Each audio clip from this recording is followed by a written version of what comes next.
प्यारे बच्चों, हाइगेंस द्वितीयक तरंगिका सिद्धांत के द्वारा प्रकाश के अपवर्तन के नियम की व्याख्या।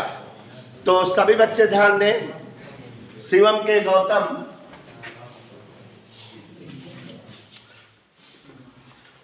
हाइगेंस के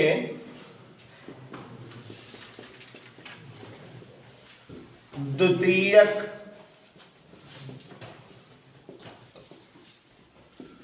तरंगिका सिद्धांत से अपवर्तन की व्याख्या।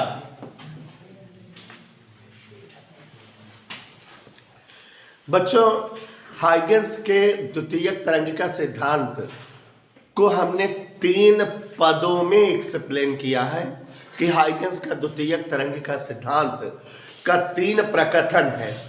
पहला विक्रांता बेटा कल आए थे। अरे बेटा, पहला कथन है किसी प्रकाश स्रोत से प्रकाश तरंगों के रूप में उत्सर्जित होता है। ये तरंगे माध्यम के कणों से टकराती हैं और सभी दिशाओं में इन कणों की तरंग गति होने लगती है। इस माध्यम में स्थित वह काल्पनिक पृष्ठ जिसके सभी बिंदु समान कला में हो तरंगाग्र कहलाता है। तरंगाग्र के सभी बिंदुओं से द्वितीयक तरंगिकाएं निकलती हैं। ये पहला सिद्धांत था। पहले सिद्धांत में था बेटा हाइगेंस का तरंग सिद्धांत बोला जाता है और तरंगाग्र की परिभाषा। ठीक। दूसरा सिद्धांत बताए थे द्वितीयक तरंगिकाओं के गति की दिशा और गति का परिमाण प्राथमिक तरंगिकाओं के गति की दिशा और परिमाण के समान होता है। और तीसरा था द्वितीयक तरंगिकाओं से गुजरता हुआ वक्र अन्वलोप कहलाता है। यही था। उसके बाद बेटा कल परावर्तन के नियम की व्याख्या हुई। माने परावर्तन के 2 नियम है ना। कौन कौन नियम है बेटा? पहला नियम है परावर्तन का, आपतित किरण, परावर्तित किरण और अभिलंब तीनों एक ही तल में होते हैं। दूसरा है आपतन कोण और परावर्तन कोण परस्पर बराबर होते हैं। आपने देखा कल दोनों नियम सिद्ध कराए थे। जो बच्चे कल वाला पढ़े हैं सेम प्रोसेस में आज वाला भी है। और बच्चों दोनों में से कोई एक जरूर आएगा, इसको चाहे हमसे शर्त लगा लीजिए, हम पहले भी बता चुके हैं। और जब डेरिवेशन थ्योरेटिकल होता है तो बहुत कठिन डेरिवेशंस होते हैं। ध्यान दीजिएगा, समझा रहे हैं। हाइगेंस के द्वितीयक तरंगिका सिद्धांत से अपवर्तन के नियम की व्याख्या। तो जो लोग को इधर उधर बैठ जाना ना दिखाई दे रहा हो तो देखो बेटा, कल की तरह एक एक शब्द कल के हैं। चुराया हूं मैं कल वाले शब्दों को। माना XY एक अपवर्तक तल है। कल कैसा तल था बेटा? अब आज कैसा तल है? कल के शब्दों को चुरा रहे हैं, जिससे आपको एक याद कर लो तो एक वो उसी तरह से लिख दो। तो माना XY एक अपवर्तक तल है। सभी बच्चे ध्यान दें, आज इसको खत्म करना है और इसके बाद वाला लेसन और ज्यादा महत्वपूर्ण है बेटा, बहुत मजेदार है। XY अब लेकिन ऑनलाइन क्लास में बिल्कुल न समझना है क्योंकि उसमें फिगर बहुत बड़ी बड़ी बनानी है। XY एक अपवर्तक तल है। इधर के लिए माना एक समतल तरंगाग्र PABQ तिरछा आपतित होता है। याद करिए, ऐसे भी कल था,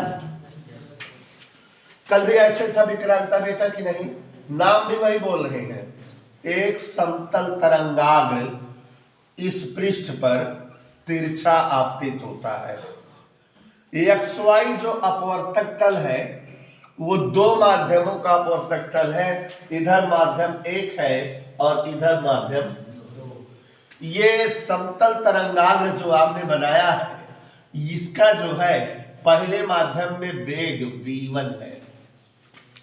आप सभी को दिखाई दे रहा है कि समतल तरंगाग्र की ये पहली तरंगिका है PA। ऐसे और ये अंतिम तरंगिका है, क्या है ये? क्यूबी। कल का ही तो है यार, कल वाले चित्र तो है। और याद करो समतल तरंग आ गए तो इसका मतलब यहाँ यहाँ ढेर सारी ऐसे तरंगे हैं, लेकिन उनको बना नहीं रहे, चित्र थोड़ा गंदा लगने लगेगा। इतना चित्र समझ में आया? सिरताज एक बार चित्र और बता दे बेटा। माना XY एक समतल तरंगाग्र है जिस पर, माना XY एक समतल तरंगाग्र है, साक्षी जुड़ी है इसमें, कही थी क्या?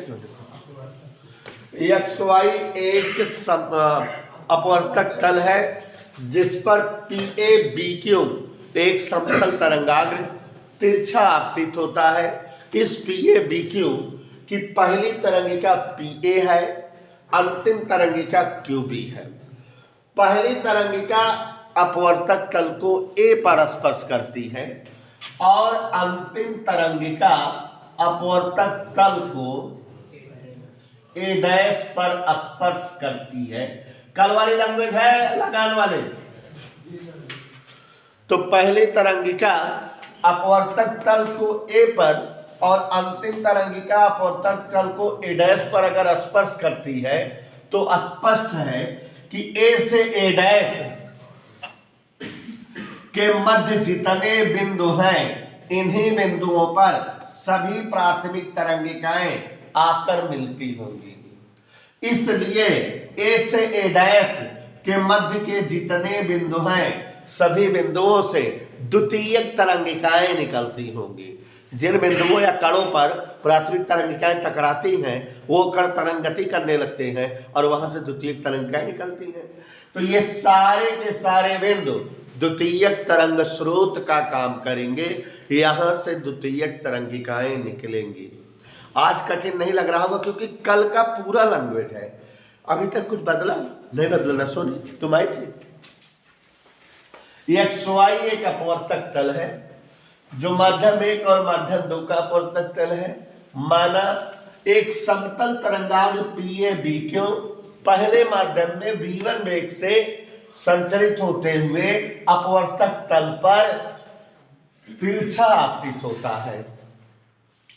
पहली तरंगिका PA अपवर्तक तल को A पर, अंतिम तरंगिका QB अपवर्तक तल को A' पर स्पर्श करती है।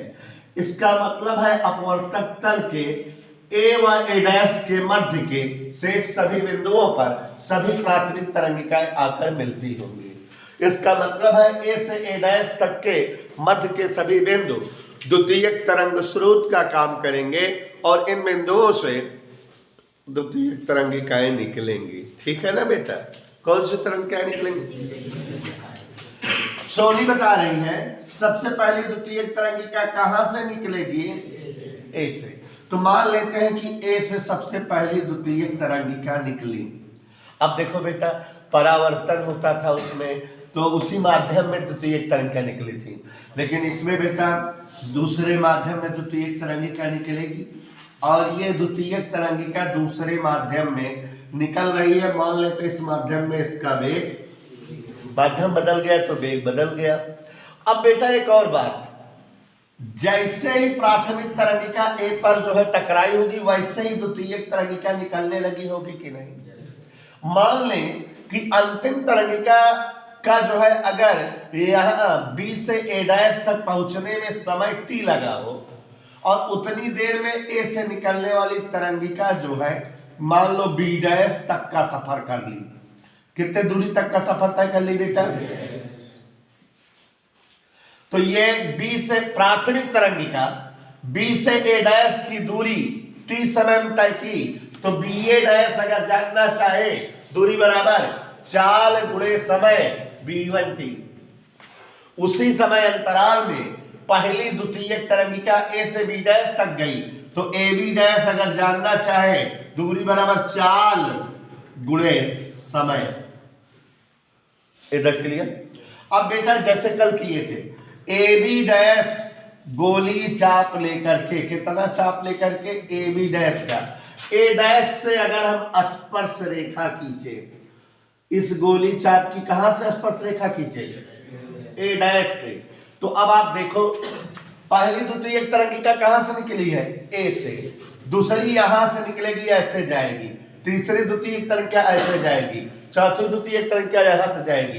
पांचवी द्वितीयक तरंगिका यहां से, छठवीं यहां से, सातवीं यहां से, और अंतिम द्वितीयक तरंगिका कहां से जाएगी? ए डैश से। Is that clear? अंतिम द्वितीयक तरंगिका कहां से आएगी? ऐसे ही तो जाएगी। तो आप समझ रहे हो कि ए डैश से लेकर बी डैश तक जितने बिंदु हैं, ए डैश से बी डैश तक के ये जितने बिंदु हैं, इन्हीं बिंदुओं से होकर द्वितीयक तरंगिकाएं गुजरती हैं। तो ए डैश बी डैश एक ऐसा वक्र हुआ जिससे द्वितीयक तरंगिकाएं गुजरती हैं या जाती हैं। तो इसलिए ए डैश बी डैश क्या हुआ? अनुलोम। कल की ही लैंग्वेज है, अगर गौर से देख रहे हो तो। कोई दिक्कत यहां तक समझ आया? एक बार फिर से, XY एक अपवर्तक तल है माध्यम 1 और माध्यम 2 के बीच का। माना एक समतल तरंगाग्र PABQ इस अपवर्तक तल पर, PABQ इस अपवर्तक तल पर तिरछा आपतित होता है। माना एक समतल तरंगाग्र PABQ इस तल पर तिरछा आपतित होता है, इसका वेग v1 है। समतल तरंगाग्र की पहली तरंगिका PA अपवर्तक तल को A पर और अंतिम तरंगिका QB अपवर्तक तल को A डैश पर स्पर्श करती हैं। तो A से A डैश के मध्य के सभी बिंदुओं पर सभी जो है प्राथमिक तरंगिकाएं मिलेंगी।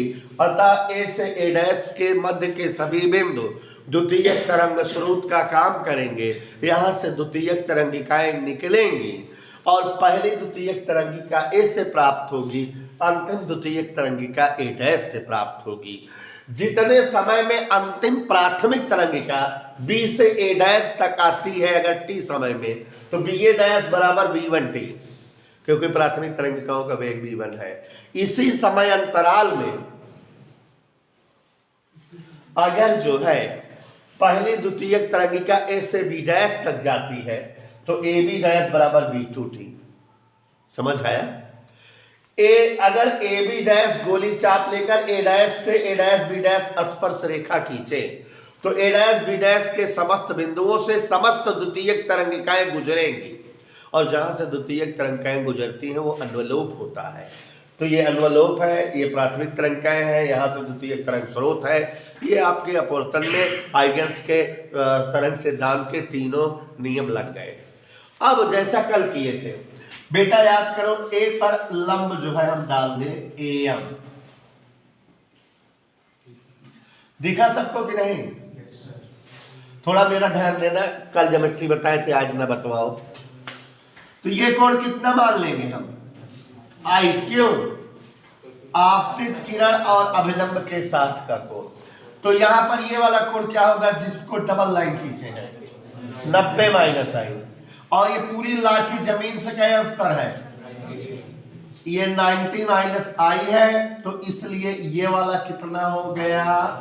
I। इधर क्लियर?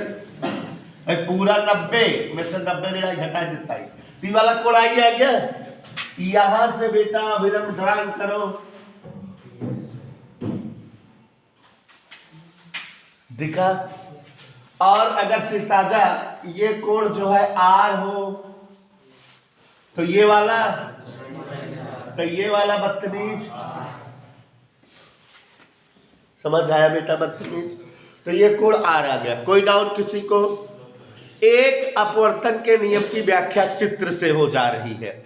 आपतित किरण अर्थात PABQ मतलब समतल तरंगाग्र, अविलंब AM A डैश AM, और अपवर्तित किरण अर्थात ये अन्वलोप, सभी जो है XY तल में है कि नहीं?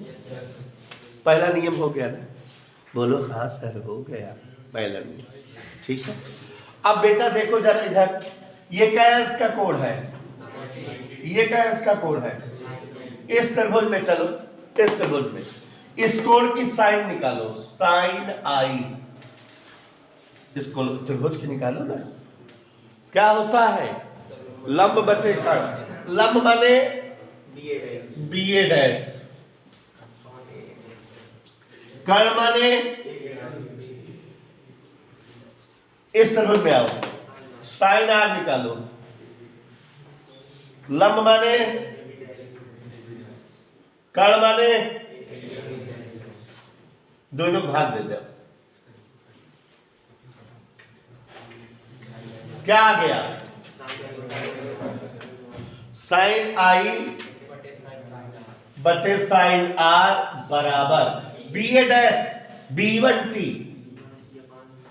और यहां B2T साइन आई बटे साइन आर बराबर B1 बटे, माने यह सत्यापित हो रहा है पहले माध्यम में आपतन कोण की साइन और दूसरे माध्यम में अपवर्तन कोण की साइन का अनुपात दोनों माध्यम में प्रकाश की चालों के मानों के अनुपात के समान है। बच्चों, प्रकाश का किसी भी माध्यम में चाल फिक्स है, तो ये दोनों फिक्स गिनती है, फिक्स गिनती को भाग दोगे तो फिक्स बात आएगी, और इसे जो है साइन आई बटे साइन आर का अनुपात, इसका मतलब कांस्टेंट आता है, और यही अपवर्तन का दूसरा नियम है। तो आपने देखा कि हाइगेंस के द्वितीयक तरंगिका सिद्धांत द्वारा अपवर्तन के दोनों नियमों की व्याख्या हो गई। एक बात और, आपने अपवर्तन के दोनों नियमों में पाया था, पहला नियम था आपतित किरण, अभिलंब और अपवर्तित किरण तीनों एक ही तल में होते हैं। दूसरा था आपतन कोण की साइन और अपवर्तन कोण की साइन का अनुपात नियतांक होता है। इस बात को स्नेल का नियम कहा गया था, लेकिन देखो स्नेल के नियम से इतर हटके एक और नियम आ गया कि दोनों माध्यमों का अनुपात दोनों माध्यमों में प्रकाश की चालों के अनुपात के बराबर होता है, और इस अनुपात को पहले माध्यम के सापेक्ष दूसरे माध्यम का अपवर्तनांक कहते हैं। और ये हाइगेंस की खोज है कि अगर कभी चाल दिया हो तो अपवर्तनांक निकाला जा सकता है। पहले माध्यम में प्रकाश की चाल बटे दूसरे माध्यम में प्रकाश की चाल बराबर पहले माध्यम के सापेक्ष दूसरे माध्यम का अपवर्तनांक। वायु में प्रकाश की चाल बटे माध्यम में प्रकाश की चाल बराबर निरपेक्ष अपवर्तनांक। क्या इधर क्लियर? और हम लोग जो है बेटा ये टॉपिक पूरा समाप्त हो गया, सिद्ध हो गया।